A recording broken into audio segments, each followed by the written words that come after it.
special focus this evening is on the centre's decision to do away with the no detention policy for classes 5 and 8 in centre-run schools. The decision has provoked a sharp debate with multiple points of view. While the centre has been mulling over removal of the policy as it felt that it was resulting in children not taking studies seriously in those classes and being unprepared for exams at a later stage, in fact, there have been several debates around this. The policy itself was part of the RTE to ensure that children get education till class 8 and they don't drop out of school. It was also aimed at helping children from underprivileged backgrounds cope with the system and stay in school.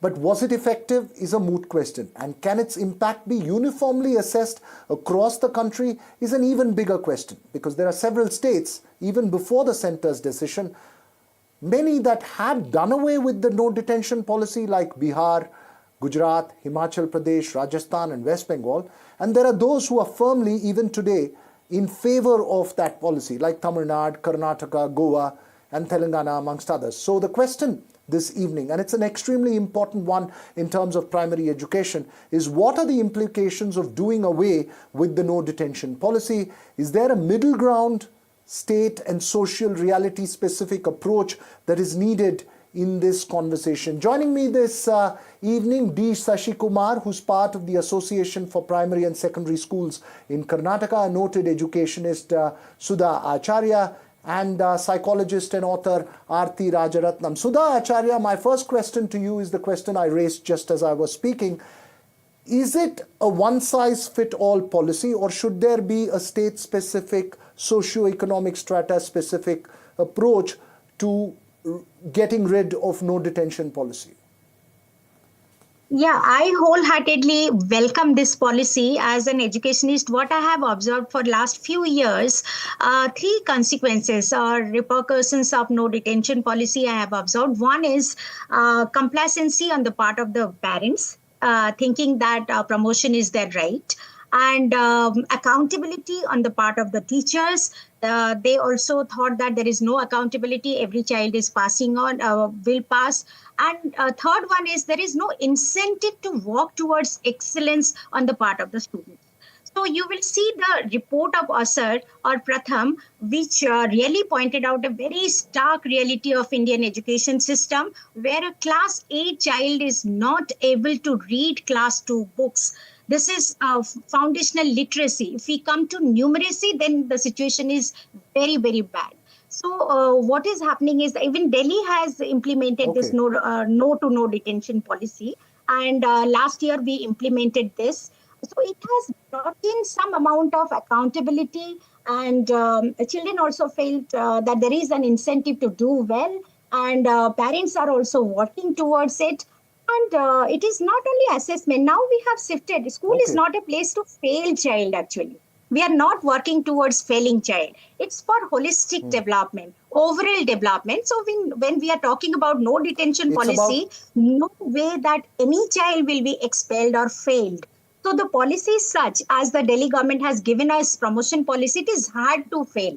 It is difficult for a child to fail because there is so much 360-degree assessment.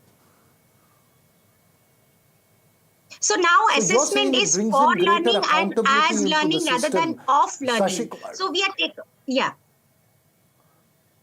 Mr. Sashi Kumar, what do you see? Do you see it as getting rid of a policy that could have resulted in no accountability in class 5? Welcoming aspects.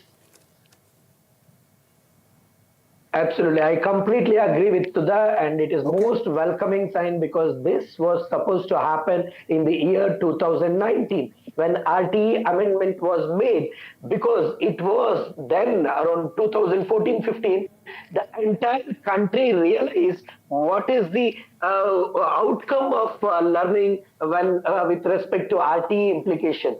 Then the entire country came together.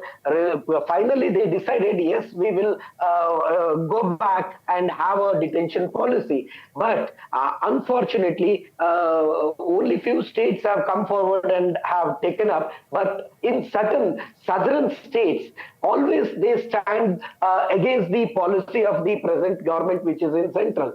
But this should not be a politicized, because what we are finding is it is so worst situation in Karnataka.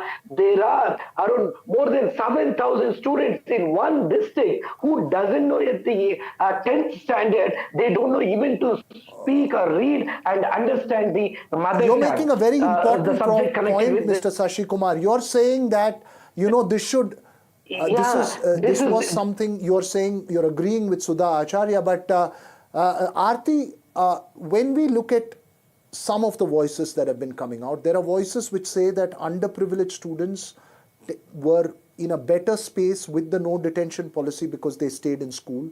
The intent of the policy was to ensure that there was no dropouts from school, especially government schools. Is there a one-size-fits-all, or do you also agree with what you've heard from the other panelists here? So I'm going to not take any panelist or any policy here. I need to set something right first. See, where did this examination quality control process come in? It came in from the Industrial Revolution, where children were treated as raw material that were tested across, taught something and then tested. And those who didn't make it were excluded. Now, this whole policy of testing like this started from the need to exclude a child.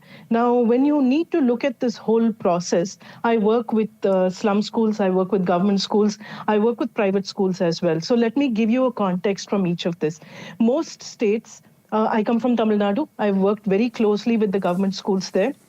We also do a lot of quality audits. We have something called the model school system, where the government is specifically investing in helping children develop and things like that. So in states like Tamil Nadu, where there is a lot of investment in the education, especially the government schools, I really don't see a major problem with this grade 5, grade 8 testing. But where I have a problem is in states where this will become a business, where children will be excluded from sports, etc., from all other things, where they have to, focus on these testing kind of thing. That's one area where I have a problem. Second is children with special needs will be the ones that will really bear the brunt of this whole thing.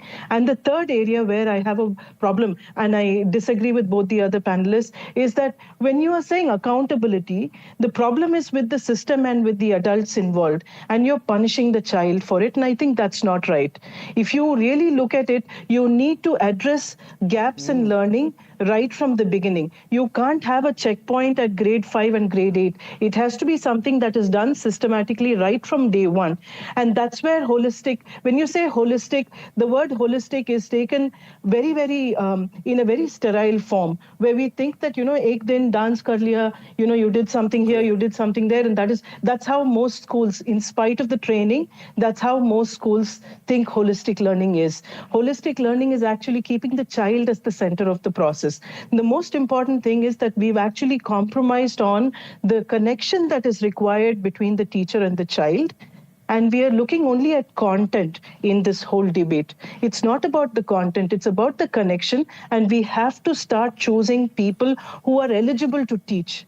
And that is the bigger problem here. So it's not about policy, all of these things. You're making a very... Right? You're making a very, very important point as specific to this conversation, Sudha Acharya. The point that Aarti is making is that you're making the child accountable for the failure of the system, perhaps to impart education and prepare the child for a board exam at a later stage. In fact, world over, there is a question over the board exam process itself. Exam pressure and testing a child and bringing that out is under question. And in some of the advanced school, and may I say, in some of the rich schools, they've done away with that system of examination at some level. So, is there possible, Sudha Acharya, while we need to make the system more accountable, is there a possibility of imbibing the core principles that actually brought the no detention policy into the RTE in the first place? First of all, I must tell you the whole pedagogy and curriculum is really undergoing a transformation. NEP 2020 is a very, very progressive document, and we are working with NCF also. When I said holistic, it is really holistic. We are not only honing the cognitive capacities in the school. School is a place when leadership skill, thinking capabilities, critical thinking, collaboration, everything is honed there. So it is not, assessment is not based on understanding or rote memorization. We have shifted from content-based education to competency-based education. We have piloted Safal, we have piloted Parak, and holistic progress card. We have moved Aarti, from report card to progress card, which is not only tracking the uniqueness of every child. I am working with a lot of special needs children. My school is an inclusive school, and I find mostly they are benefited from holistic progress card, I which just is want Aarti, I'm sorry, I'm running assessment. completely out of time, Sudha Acharya. I'm sorry to interrupt you. Aarti, a very, very quick question and a very brief answer to it. While the points you make are extraordinary and important and will be taken into account, there's also the question of accountability when you're running a larger system. How do we then bring in that sense of accountability in terms of ensuring that the education is imparted and the child is actually educated? Often that is a big concern for the larger system is concerned. Very brief answer. The real important thing here is to make sure that our policies are implemented. There is on paper great things, but I think where we really need to step up is to make sure that teacher training is given utmost importance. School leaders understand that this is not about punitive action against a child, but actually supportive and remedial measures that are required for children who learn at their own pace, and all children learn at their own pace. So I think what I really would like is accountability in terms of making policy, not just talking about it being a great policy, but making sure that every teacher who works with any child understands how these measures really make learning possible. So I hope that gives the context for today's debate. It's an important objective that you are outlining, and it might be easier to state it than implement it. It would be an enormous challenge, requires social and psychological changes as well. But thanks to both of you for this conversation on an extremely important issue from that debate on education.